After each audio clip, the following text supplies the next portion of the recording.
Hello friends, I'm doing a little bit of beading.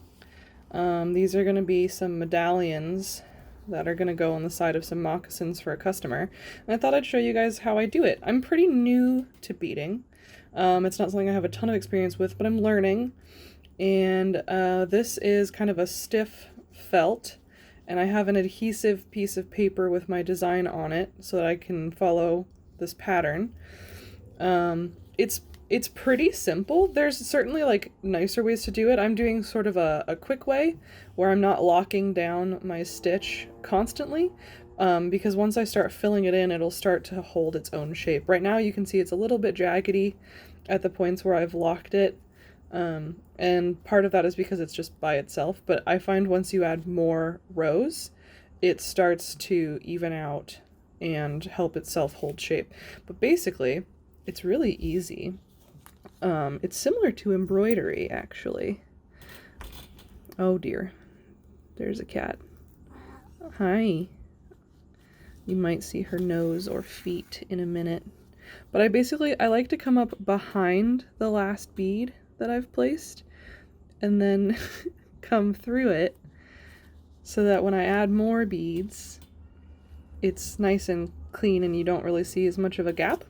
And then I come over to my little, these are size 11 beads, so they're really little. And I just scoop a bunch of them onto my needle. Normally with larger beads, I would count and like specifically make sure that I'm locking down every 3. But because these are so tiny, I just fill my needle basically. And then I get them down on my string and pull them down. And then I'll kind of press lightly. With this, you don't want to be too tight. I'll kind of hook them under my nail and I'll press lightly so it holds tension against where they started back there. And then I'll put my needle in at the very edge of the shape and pull it not too tight. It's not crazy tight. And then I flip it around and you can see this is where I started. So I'm going to come in, 3 or 4 beads in ish. Again, I'm doing this kind of loose and I'm scooting closer to the black line. Okay, so I'm trying to get it right in the edge of that black line there. And I'm gonna, again, not pull it too crazy tight. This doesn't have a crazy amount of tension on it. And then I'm going to loop around the beads and go in almost exactly where that hole is, but not quite the same. And then pull it through without getting stuck on my little tripod. And that locks in some of the beads. And then I'm basically just going to go through and keep doing that every, 4 or 5, 3 or 4 beads or so. And that's helping to lock this in place so it's not all loose. You can see how loose this part is compared to this part, which is much more firmly in place. And I'm just going to do that all the way around. I'm probably going to do 2 rows of this black to make sure it's fully filled in. And then I haven't decided yet. There's a few different ways to fill in beading as I understand it. You can continue going in a circular pattern all the way around and just add different colored beads as you go, so then the whole thing is a circular pattern. But I think what I'm going to do is do all the black first, then I'll fill in with the white beads where they fit. Sometimes that works, sometimes it doesn't, and sometimes it can look messier depending on how you're filling it in. But I think that's going to be the better way to make sure this image stays nice and clean. And then I'll do white kind of as I fill in around the edges. But yeah, that's how I bead. It's really simple. I'm still learning. If you know things about beading and you want to share, please by all means drop that in the comments, because I love to learn more ways to do this. And this is not really a traditional Cherokee way of beading. Our style of beading is a little bit different. Here, let me grab this for you. Zoom out a little bit. This is more our style of beading. This is kind of a traditionally styled bag that I've made with wool and dyed deer hairs and stuff. But with Cherokee beading, you typically do beading with gaps like this. It's not this continuous style. But every once in a while it's fun to try and do. And I've made some different cool kinds of earrings and stuff. Oh, these are magnets. So they're magnetizing to my little tripod. But I'm having fun learning how to bead, and I've made a couple different things with it, like earrings, and made some fun eyeball earrings a while back when I was first figuring out how to do it. And it's just a really nice, relaxing process. I highly recommend it for people who are interested. I can check in a little bit later and show you once I've locked in a little bit more of this and made some more progress. But these are going to go on the side of some moccasins, and I think they're going to be really cool. Guys, I got a new hole punch. I got it. I love it so much, I threw it on the ground. Hold on. Okay, I got a new hole punch. I was trying to roll it so you can see the brand. I got it from Tandy Leather. It's so good. Oh my god. Hold on. I don't know how I can show you that it cuts through leather better than my previous one. But my god, it does. It's so good. Hold on. Okay, I have a couple exciting new things here. This is my nice new cutting mat featuring Sour Meganix, my favorite cutting mat. It's a cutting board that I also grabbed from Tandy. But this is my new hole punch that I got from Tandy, and it's so sharp, you guys. Like, here's a little hole, and then we go boop, and my god, it's beautiful. And it has the little, I call these punch poops, these little nubbins. Oh, I don't know if this is exciting content, but this is what you're getting, because I'm so amped by how pretty this is. I probably just had a cheap punch before, and that's why this one is such a drastically better. Sorry, I'm trying not to hit too hard because it's really loud. And that's probably why this one feels so drastically better, because I probably spent on this punch the same as what I spent for, like, I don't know, like 10 punches. It's awesome. Highly recommend it. Again, it's from Tandy Leather. And look at how crisp these are. They're so crisp. Oh, so exciting. This is the content you're here for, right? Crisp holes. I hope so, because leatherworking is 90% hole punching. I think I've made that pretty clear. Hello friends, I have a new toy to play with. I'm sure you can tell what it is, and I'm sure you know whose fault this is if you follow Punished Props, because Bill also got one of these 1-ton Arbor presses from Harbor Freight. And we're gonna take it out of the box, which I can guarantee is not a one-handed process. But there it is, in the box. Okay, I'm gonna take it out, and we're gonna look at it. Okay, here it is all set up. All I had to do was pop this guy in and screw something on this side. It's unceremoniously set on my floor because I just really wanted to try it. And this crappy aluminum camp table will simply collapse, I think. So here it is on my floor. And we're gonna try a few things at once. I bought, they came in a 4-pack, but I have these lovely steel plates. So I had something nice and super sturdy and hard underneath, because it comes with that, which is really designed for like die cutting and fitting stuff in between, which I don't need right now, so that's not on there. This is on here, and I will probably just, like, I don't know, zip tie it in place. Very official. But what we're gonna do is I also just got these lovely little spray bottles from Amazon, because I was previously using a sponge to case my leather, and I've seen some people use these little spray bottles, and I just think it's kind of, I don't know, seems like a nicer way to do it. I guess I'll lay out a towel so I'm not just spritzing my floor. My poor partner, I'm so inconsiderate. This is all the junk from the steel plates. I'm not going to press this too hard onto here, so hopefully it won't stain. But it's also going to get painted with like an acrylic stuff. So here's my little spritzy, and we'll see how this works. Go, spritzy, go! Alright!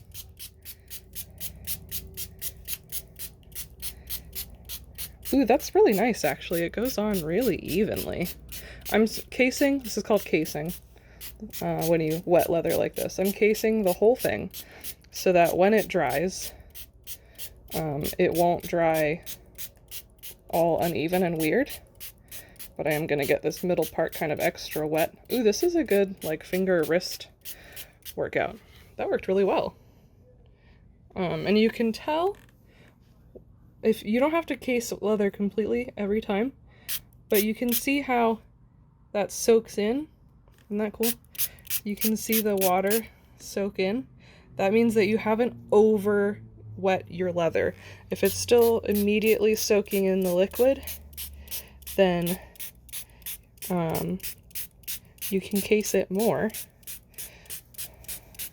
Oh my god, this is a really good workout for my fingy. I'm gonna do it with my thumb because my fingies are weak. You would think, for being a leather worker, I would have stronger fingies. Spoiler alert, I do not. I love watching the water just...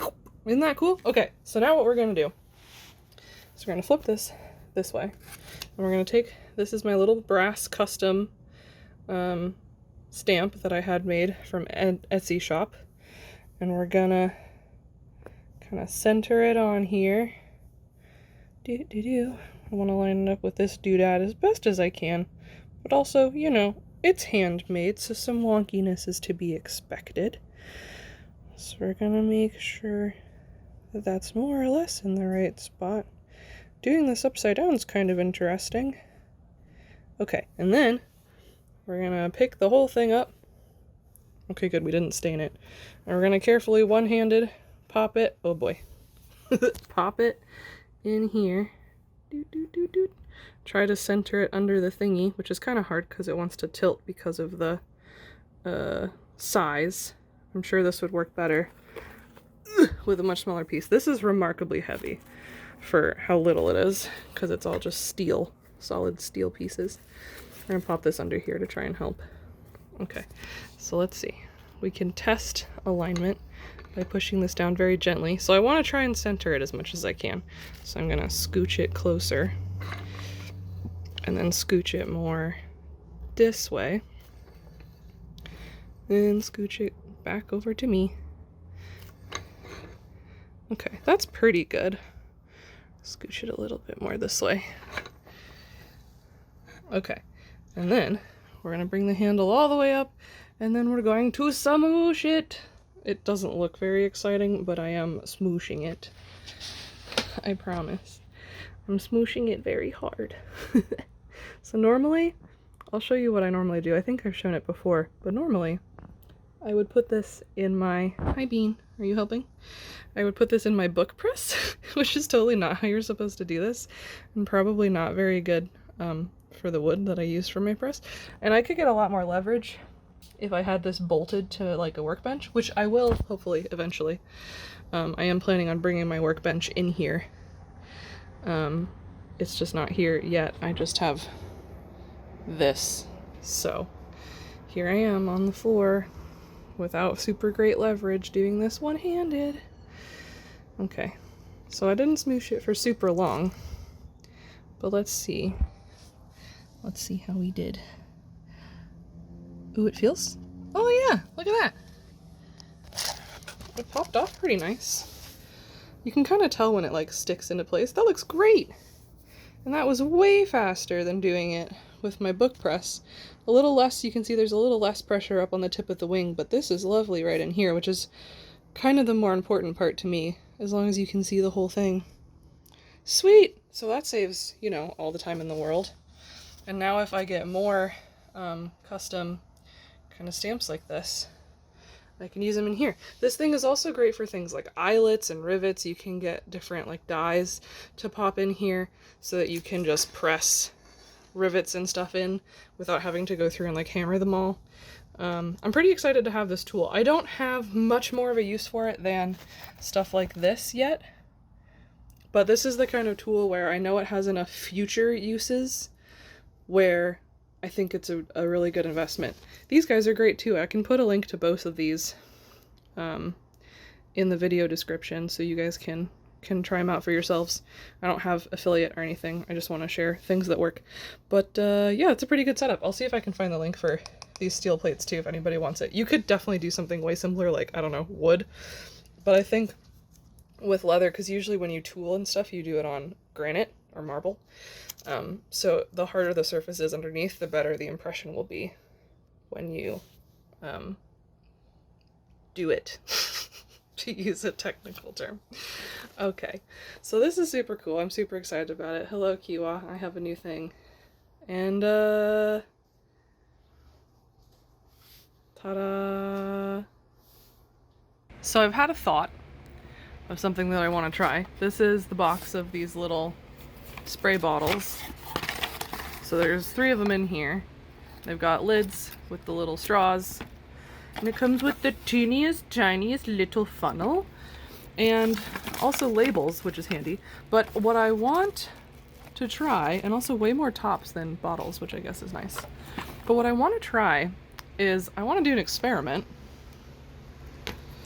and see if I put leather dye in here, A, if it'll go through, and B, if that helps me make any more of an even application.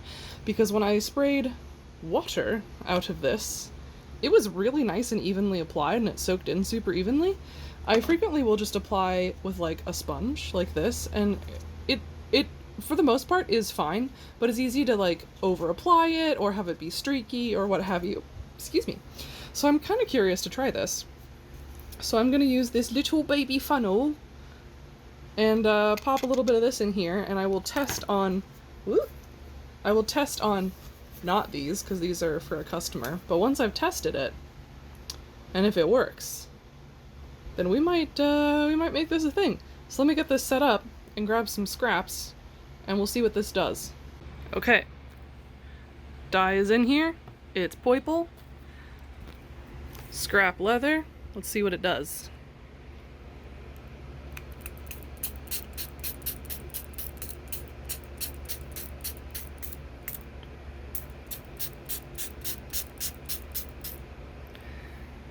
That's pretty awesome.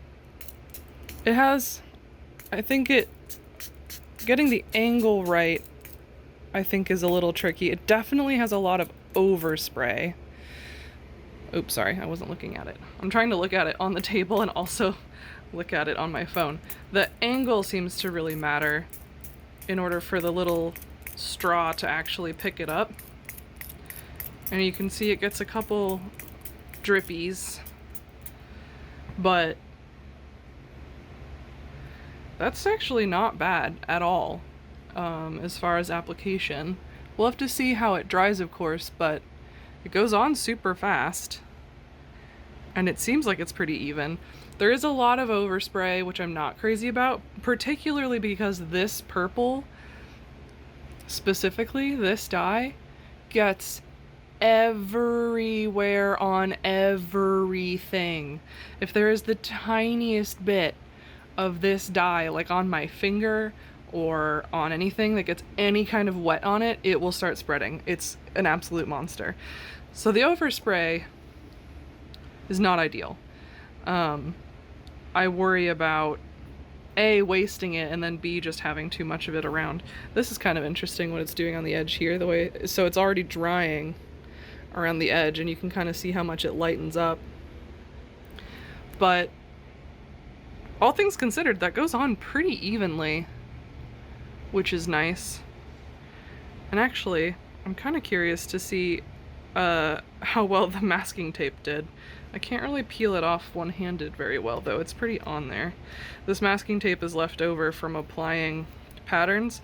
I usually don't like to use it for masking on leather because it does this. If it's too sticky, it totally messes up the surface and I don't like it. It's icky.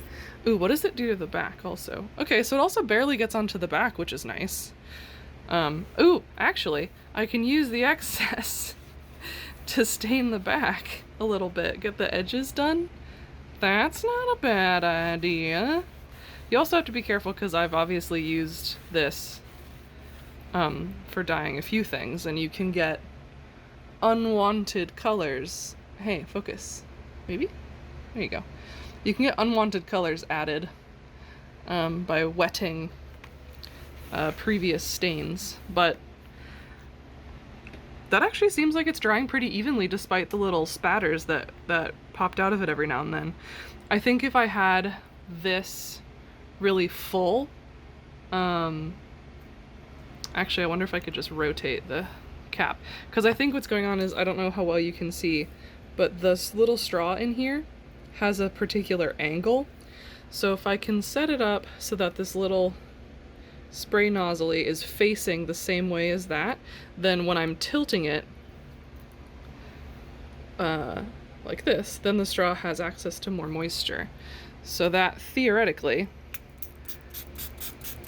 yeah, that gives us a much more consistent, much less spotty application.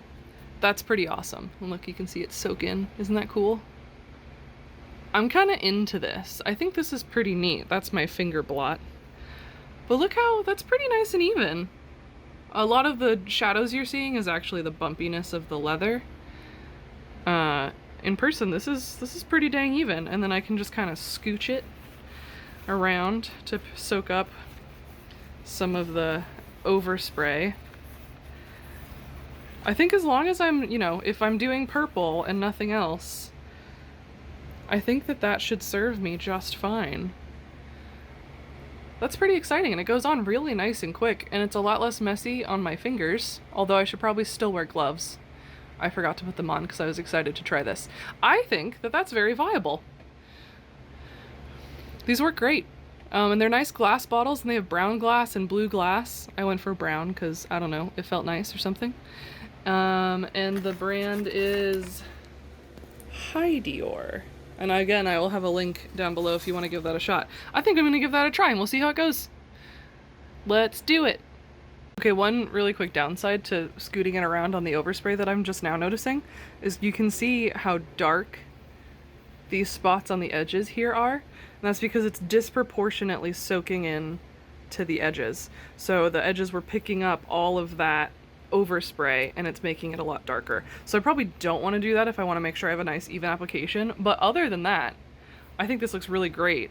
And it's a nice way to keep it light and not put too much on. I'm sure I used, even though I had a lot of overspray, I'm sure I used a lot less stain than I would have if using one of my application sponges the way that I've been using it. So I'm pretty stoked about this. It goes on nice and quick. It's pretty clean.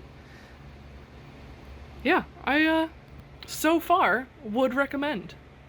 All right, update on the spray bottle technique. It worked pretty well.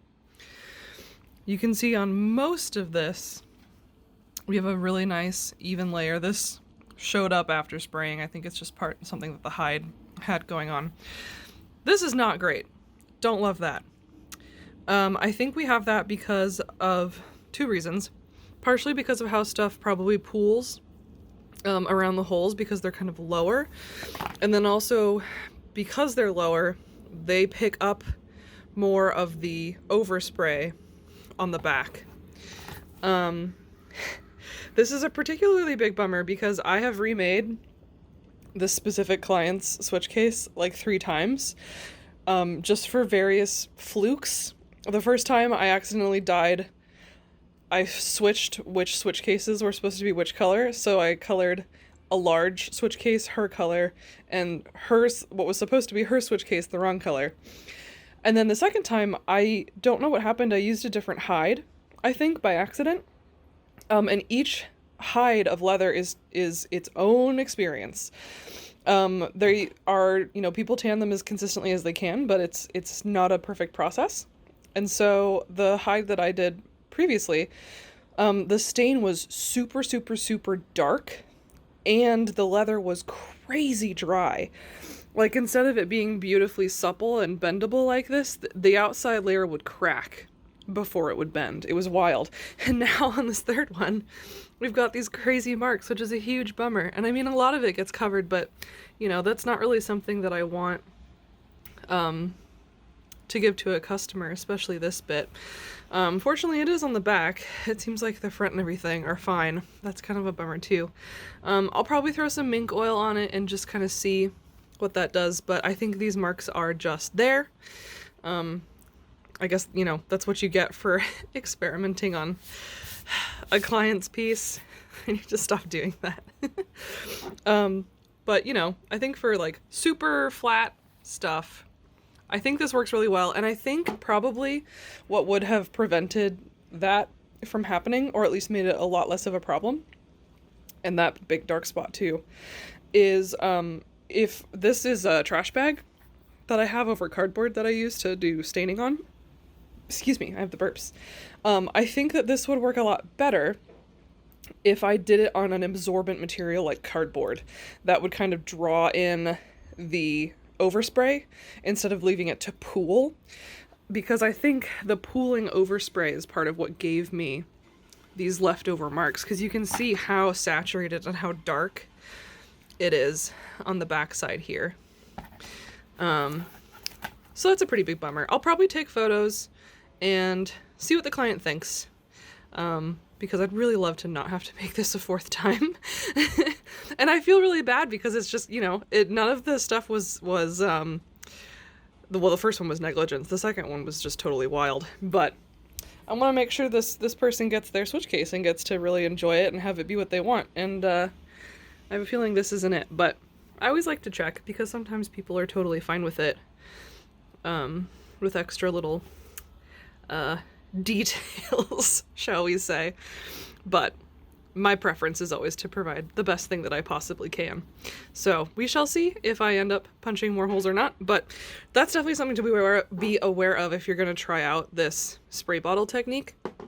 Because that's a pretty big bummer. But I think doing it on an absorbent material rather than something like this plastic that just catches all the moisture would definitely make a big difference.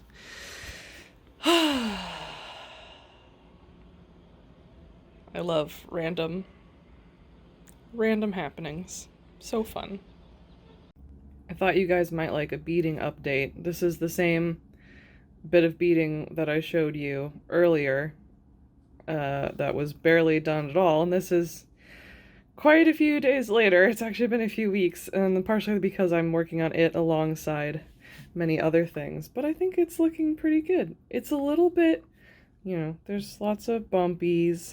Like I said, I'm still sort of new to beading, but it's something I really enjoy doing, and I'm hoping to get a chance to do more of it. I'm really excited that this customer asked for some more detailed beading, and I think this is going to look really, really nice on the side of their moccasins. The best way to get better is to keep doing it, but I think it's coming along nicely. I just need to fill in this last bit of white, and then I have to do it all over again for the second one. Hello, friends. I just kind of wanted to talk a little bit about what's been going on. I obviously missed a couple of weeks of vlogs, and as it turns out, starting a new business is really crazy. I haven't been like swamped or anything. I'm not swamped with orders, but it's just a different experience. I think the hardest thing for me has been figuring out how to prioritize orders, because like logically you think, oh well, you'll just do them in the order you receive them, but like some things take way longer than other things. Like a switch case takes me a bit. It takes a couple hours to punch all the holes, and then I have to stain it, wait for that to dry, and then I have to glue the lining fabric, which can take a bit because it's a process putting all that barge down. And then stitching it takes a while. It takes a bit to get it going. Once you get it going, it's pretty standard stitching, but getting it going is really tough because there's like 4 or 5 layers that you have to line up. And then, you know, moccasins are pretty quick, but some people want beading, and so it's been a really interesting process of figuring out like how do I decide what to spend my time on and what needs time first and how to prioritize and figure all that out. And I just got a little overwhelmed, I think, and was very tired. We also we got vaccinated, which is really exciting. As of tomorrow, it'll be 2 weeks. I think that's right. I don't know what day it is. And I'll be fully vaccinated, which is really, really exciting. But we got to do that because we had to drive 2.5 hours out to Wenatchee, which is where my fiance's sister lives, who's a doctor, and was like, hey, there's some vaccines out in Wenatchee if you want to come get them. And we were like, yes, please, because Washington still hasn't opened up to everybody, which is annoying. So that was kind of a process and a crazy back and forth that we weren't expecting. And that's a car alarm from my parking lot. This happens at least 3 or 4 times a day. It's really fun. I love living here so much. But yeah, so that's been an interesting thing, figuring out how to choose what orders to work on. And then the other thing that's been really interesting, this is just, I guess, me telling you what it's like to start a business if you didn't know or were wondering.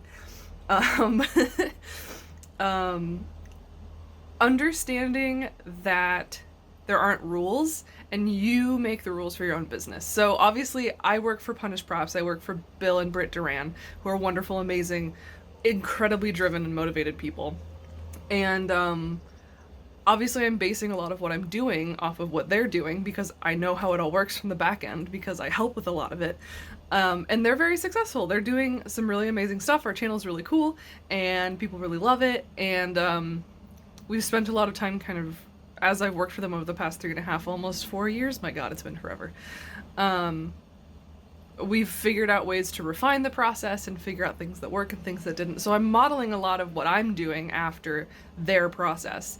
But what that means is sometimes I forget that this LLC in particular, Redbird Makes, is my process. And it doesn't have to look exactly like their process. You know, everybody is different, and it's really easy to look online and think, oh, well, so-and-so is doing X, Y, and Z, which means that must be the way to do it, and I have to do it just like that. No, you can totally use like Q or R or S. There's like a lot of other, you know, letter options there. And what works for somebody else might not work for you. So I know for Bill and Britt, they never ever missed a vlog ever. I think the first time they ever didn't put out a vlog was sometime in 2020. I'm pretty sure there was like one day when they didn't release a vlog. And in like 5, 6, like 8 years, I don't remember how long it's been. And I was like, I want to do that. I want to never miss a vlog. And then I missed 2 in a row and I was like, but it's okay. I'm not Bill or Britt. I'm me, and this is my business. And I would rather do what I need to do to make sure I'm making stuff that I'm proud of and I'm enjoying what I'm doing, because that's the whole reason I started this business. So sometimes I might just not have a vlog. It's also tough because right now I'm doing a lot of orders. You know, I have switch cases and I have moccasins and not much else. And so I feel bad if I'm doing a vlog and all I'm doing is working on things, because it feels like I'm like, here I am again, punching holes and stitching switch cases. I know you want to see this week after week. So it's been an interesting process too, of figuring out what I actually want from a vlog. I think part of it is I want a recording of my growth from the beginning to see what I was doing and where I started and the things that I was caring about, you know, now versus later. I also want to have people see, you know, what kind of goes into what I'm doing, and for people who want to do their own LLC to see what goes into that, and for people who are interested in leather to kind of learn along with me, because I'm actually really new to leather work. I haven't been doing it for very long. I just really, really like it, and it's a material that just makes a lot of sense to me, so I jumped on it. But I'm learning a lot. I mean, obviously, as you guys saw earlier, I make a lot of mistakes, and then I have to remake things and cut out the same freaking switch case like 7 times. It's fine. I want people to know that there aren't rules and that it's a messy process, and there are unexpected things that happen and fun, cool things that happen, and I just feel like that's worth sharing. And I don't know if that's stuff that people are actually interested in or not. And I try to avoid doing this talking head thing because I know that's not super fun to watch either, but sometimes it's good to just talk and express things. So I don't know if I'm gonna try to keep it rigidly 1 vlog a week or not. I think it might depend on if I have stuff, you know, like the spray bottle experiment was kind of cool. I have a few other things that I want to experiment with dyeing, like trying to use actual things from outside as like dye stamps, like leaves and stuff, to try and make cool prints. it's just hard to prioritize my time, because if I have orders to do, I always feel like I have to be working on those, and it's like, when do I take a minute to try something, you know, that I don't necessarily have a use for. So I'm working on figuring out my groove and what how to parse my time and what to spend time on, and teach myself what things it's fine to spend time on, even if it's not, you know, strictly a commission or something like that. So yeah, that's the biggest thing that I'm figuring out right now, is just timing, and how all of that works now that I run a business, which is still really crazy to say. I have my little my business license and my certificate of formation from the state of Washington, which is super exciting.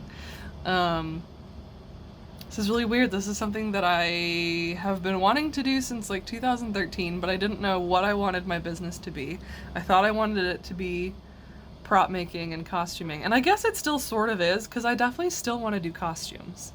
I have 3 or 4 costumes that I would like to be working on right now, but starting a brand new LLC is not the best way to not be tired and have time. So I'm just working on orders right now and getting used to this sort of process and what all of this looks like, and then hopefully I can figure out a way to also bring the costumes back in. I have a costume that I specifically want to make to pair with my leaf pack, that I think is really cool, so hopefully I can get that going soon. I have some materials for it already. The biggest thing is I'm a person with anxiety, and I constantly have this need to be working on things that need to be worked on. So it's very difficult. That's part of why I'm struggling with parsing time, is because things that are for me, things that are fun, or things that are not somebody's order, it's hard to make those feel like they are things I can work on. It feels like I have to cross all the busy things off the list first before I can get to those other things. And I think that's not the case. I think that I can find a happy medium, because the whole reason I'm doing this is because I like leather and I like costuming. And I want to make people cool things, but I also want to keep costuming and show people other cool things that I can make. And hopefully that inspires people to ask me to make more cool stuff in this kind of nice cycle. So we'll see. But yeah, so that's where I'm at. I apologize for missed things, but not really, because I'm allowed to miss things, because there aren't rules. You make your own rules when you have your own business. That's literally the point. So that's the thing that I'm trying to take away from the past couple of weeks and bring forward into the next few weeks. I'm just taking things like a week at a time. This is like, the post-2020 existence is like, I can't look more than like 3 weeks ahead, because who knows? There could be dogs on the moon. But yeah, so I hope you guys enjoy these little snippets.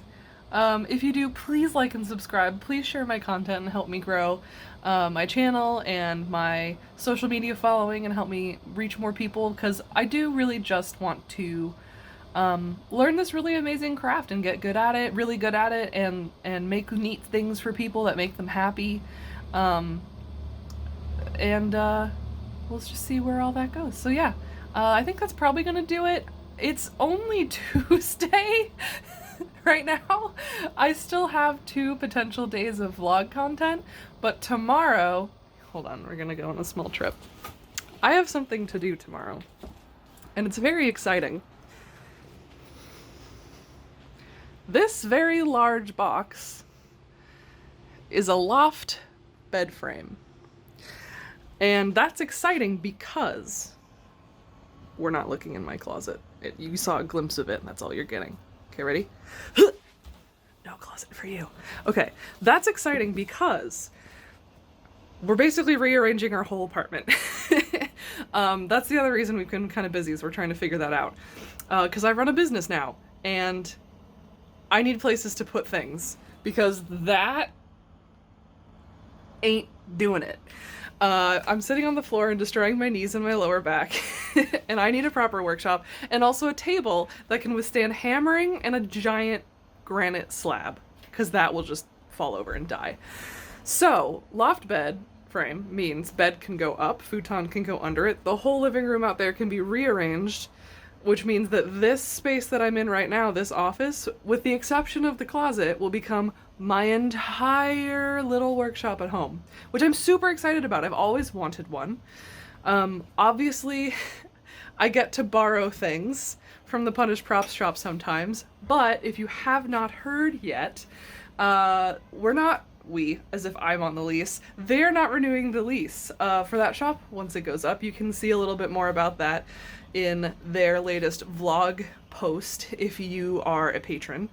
And that's just gonna be something. So I won't have that space anymore. And I really like working at home. It's nice to not have to travel. I get to have my cats around. I can be in my PJs, and that's just kind of what really works for me.